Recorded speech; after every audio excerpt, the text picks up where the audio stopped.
It was a big day yesterday, an incredible day. And last night, the Republican Party defied history to expand our Senate majority while significantly beating expectations in the House for the midterm and midterm year. We did this in spite of a very dramatic fundraising disadvantage driven by Democrats' wealthy donors and special interests and very hostile media coverage, to put it mildly. The media coverage set a new record and a new standard. We also had a staggering number of House retirements, so it's a little tough. These are seats that could have been held pretty easily, and we had newcomers going in, and a lot of them worked very hard, but it's very difficult when you have that many retirements. We held a large number of campaign rallies with large numbers of people going to everyone. To the best of my knowledge, we didn't have a vacant or an empty seat. I'm sure you would have reported it if you spotted one, including 30 rallies in the last 60 days. And we saw the candidates that I supported achieve tremendous success last night. As an example of the 11 candidates we campaigned with during the last week, 9 won last night. This vigorous campaigning stopped the blue wave that they talked about. I don't know if there ever was such a thing, but could have been. If we didn't do the campaigning, probably there could have been. And the history really will see what a good job we did in the final couple of weeks in terms of getting some tremendous people over the finish line. They really are tremendous people, but many of them were not known, but they will be known. This election marks the largest Senate gains for a president's party in a first midterm election since at least President Kennedy's in 1962. There have been only 4 midterm elections since 1934 in which a president's party has gained even a single Senate seat. As of now, we picked up, it looks like 3, could be 4, perhaps it could be 2, but we picked up a lot. And most likely the number will be 3. You people probably know that better than I do at this point because you've looked at the more recent numbers. 55 is the largest number of Republican senators in the last 100 years.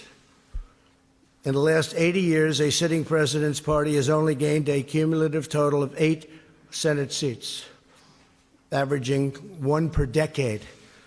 So if we picked up 2, 3, or 4, that's a big percentage of that number. So in the last 80 years, you think of that, only 8 seats. In President Obama's first midterm election, he lost 6 Senate seats, including in the deep blue state of Massachusetts. Republicans captured at least 4 Senate seats held by Democrat incumbents. And these are tremendously talented, hardworking people that did this. Indiana, North Dakota, Florida, Missouri. We also won 2 open Senate seats in Tennessee. I want to congratulate our great champion who did such a great job in Tennessee, Marcia, and in Utah. And Arizona is looking very good, really very good. She's done a terrific job. That was a tough race, and she's done a fantastic job. In each of these open seats, Democrats recruited very strong candidates with substantial fundraising and media support. We were getting bombarded with money on the other side. In the House, Republicans dramatically outperformed historical precedents and overcame a historic number of retirements, the most House Republican retirements in 88 years. 43 House Republicans retired. Now, I will say this, that in many cases they were chairmen of committees, and they left because they weren't chairman, because the Republicans have a rule for 6 years, And what that does is wonderful in one way. It lets people come through the system and become chairman. In another way, it drives people out. Because when they're a chairman, they don't want to go and not be a chairman. You're the chairman of a committee, and you're a big deal, and all of a sudden, you're not doing that anymore. So they leave. We had a lot of them leave. It's, I guess you can flip a coin as to which system is better. The Democrats do the other. Some of their folks have been on those committees for a long time as chairman. In 2010, President Obama's first midterm, he lost 63 seats. By contrast, as of the most current count, looks like around 27 House seats or something, and we'll figure that out pretty soon. We also had a slew of historic wins in the governor's races. The governor's races were incredible, against very well-funded, talented, and skilled Democrat candidates and people that worked very, very hard, respectfully, for those candidates, like Oprah Winfrey, who I like. I don't know if she likes me anymore, but that's okay. She used to. But she worked very hard in Georgia, very, very hard. And if you look at them, with 4 governor's races crucial to 2020 and the presidential race, Florida, Iowa, Ohio, and Georgia, the big ones. Florida, Iowa, Ohio, and Georgia. Can't get much more important than that. They were incredible. They were actually incredible campaigns, too. Incredible. As of right now, Republicans will control the majority of governorships across the country, including 3 great women who worked very hard, governors of Alabama, South Dakota, and Iowa. They worked very, very hard. They're very talented. By expanding our Senate majority, the voters have also clearly rebuked the Senate Democrats for their handling of the Kavanaugh hearings. That was a factor, I think maybe a very big factor. The way that was handled, I think, was tremendous energy was given to the Republican Party by the way they treated then Judge Kavanaugh, now Justice Kavanaugh, and expressed their support for confirming more great pro-Constitution judges. Candidates who embraced our message of low taxes, low regulations, low crime, strong borders, and great judges excelled last night. They excelled. They really, I mean, we have a list of people that were fantastic. And I'm just going to point them out. Mike Bost, Rodney Davis, Andy Barr was fantastic. I went to Kentucky. For the most part, I didn't campaign for the House, but I did actually make a special trip for Andy Barr because he was in a very tough race in Kentucky, and he won. That was a very tough race. The polls were all showing that he was down, and down substantially, and he won. And that one I did do. Pete Stauber of Minnesota, great guy, he's new, and ran a fantastic race. On the other hand, you had some that decided to, let's stay away, let's stay away. They did very poorly. I'm not sure that I should be happy or sad, but I feel just fine about it. Carlos Cubella, Mike Kaufman, too bad, Mike. Mia Love. I saw Mia Love. She'd call me all the time to help her with a hostage situation, being held hostage in Venezuela. But Mia Love gave me no love, and she lost. Too bad. Sorry about that, Mia. And Barbara Comstock was another one. I mean, I think she could have won that race, but she didn't want to have any embrace. For that, I don't blame her. But she lost, substantially lost. Peter Roskam didn't want the embrace. Eric Paulson didn't want the embrace. And in New Jersey, I think he could have done well, but it didn't work out too good. Bob Eugen, I feel badly because I think that's something that could have been won. That's a race that could have been won. John Faso, those are some of the people that, decided for their own reason not to embrace whether it's me or what we stand for, but what we stand for meant a lot to most people.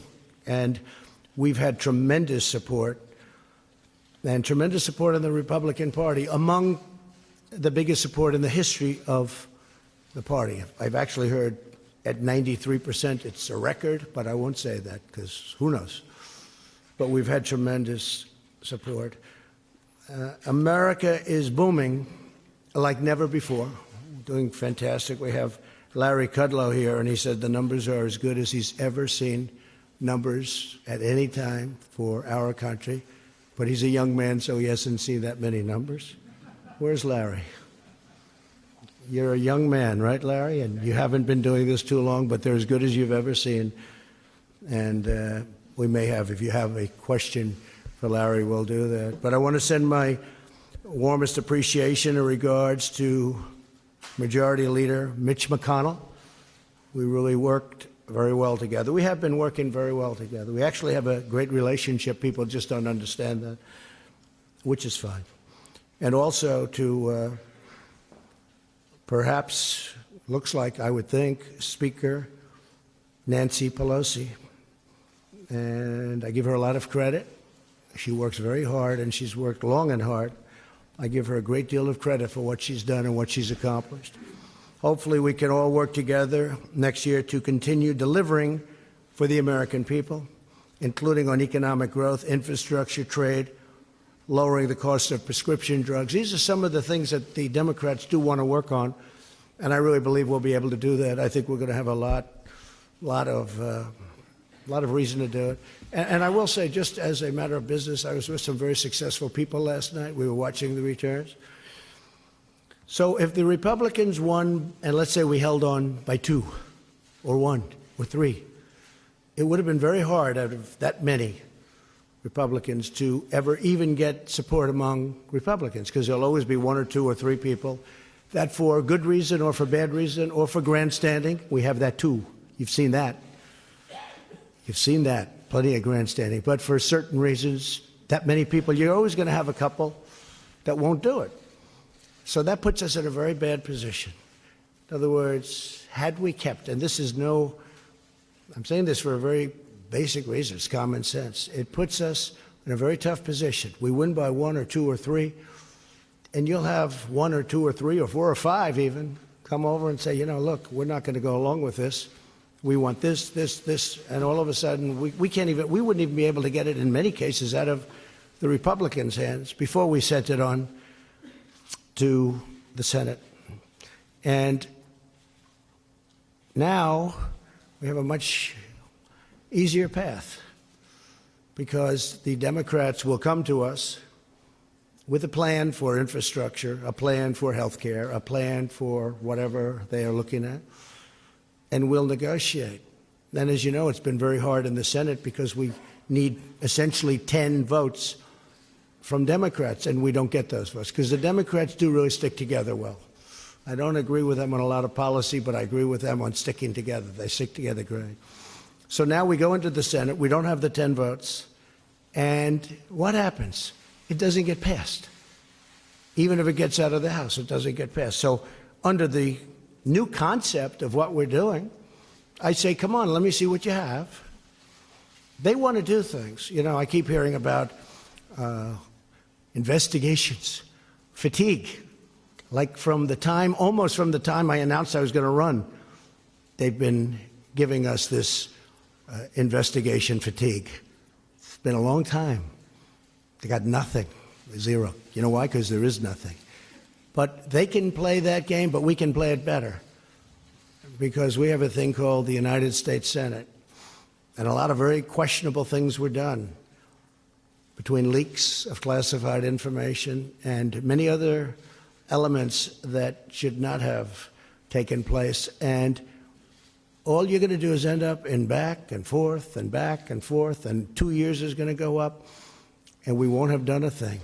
I really think, and I really respected what Nancy said last night about bipartisanship and getting together and uniting. She used the word uniting, and she used the bipartisanship statement, which is so important because that's what we should be doing.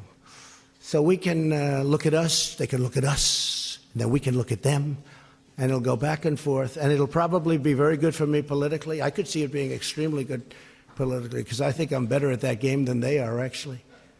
But we'll find out. I mean, we'll find out. Or we can work together. You can't do them simultaneously, by the way, just in case somebody says, oh, you can do them both. No, you can't. Because if they're doing that, we're not doing the other, just so you understand. So we won't be doing that. But now what happens is we send it to the Senate, and we'll get 100% Democrat support, and we'll get some Republican support. And if it's good, I really believe we have Republicans that will help with the approval process, and they will really help with the approval process. So it really could be a beautiful bipartisan type of situation. If we won by 1 or 2 or 3 or 4 or 5, that wouldn't happen. And the closer it is, the worse it is. This way, they'll come to me, we'll negotiate, maybe we'll make a deal, maybe we won't. That's possible. But we have a lot of things in common on infrastructure. We want to do something on health care. They want to do something on health care. There are a lot of great things that we can do together. And now we'll send it up, and we will really we'll get the Democrats, and we'll get the Republicans or some of the Republicans. And I'll make sure that we send something up that the Republicans can support, and they're going to want to make sure they send something up that the Democrats can support. So our great country is booming like never before, and we're thriving on every single level, both in terms of economic and military strength, in terms of development, in terms of GDP, we're doing unbelievably. I will tell you our trade deals are coming along fantastically. The USMCA and South Korea is finished. USMCA has gotten rave reviews. We're not going to lose companies anymore to other countries. They're not going to do that because they have a tremendous economic incentive, meaning it's prohibitive for them to do that. So it's not going to be like NAFTA, which is one of the worst deals I've ever seen, although we've made some other pretty bad ones too. Now is the time for members of both parties to join together, put partisanship aside, and keep the American economic miracle going strong. It is a miracle. We're doing so well. And I've said it at a lot of rallies. Some of you have probably heard it so much you don't want to hear it again. But when people come to my office, presidents, prime ministers, they all congratulate me almost the first thing on what we've done economically, because it is really amazing. And our steel industry is back. Our aluminum industry is starting to do really well. These are industries that were dead. Our miners are working again. We must all work together to protect our military. We have to do that. To support our law enforcement, secure our borders, and advance really great policy, including environmental policy. We want crystal clean water. We want beautiful, perfect air. Air and water has to be perfect. At the same time, we don't want to put ourselves at a disadvantage to other countries who are very competitive with us and who don't abide by the rules at all. We don't want to hurt our jobs. We don't want to hurt our factories. We don't want companies leaving. We want to be totally competitive, and we are. And right now we have just about the cleanest air, the cleanest water we've ever had, and it's always going to be that way. We insist on it. So environmental is very important to me. And with that, I'll take a few questions if you'd like. Whoa. I didn't know what happened. All right, go ahead, John. That was a lot of hand shooting up so quick.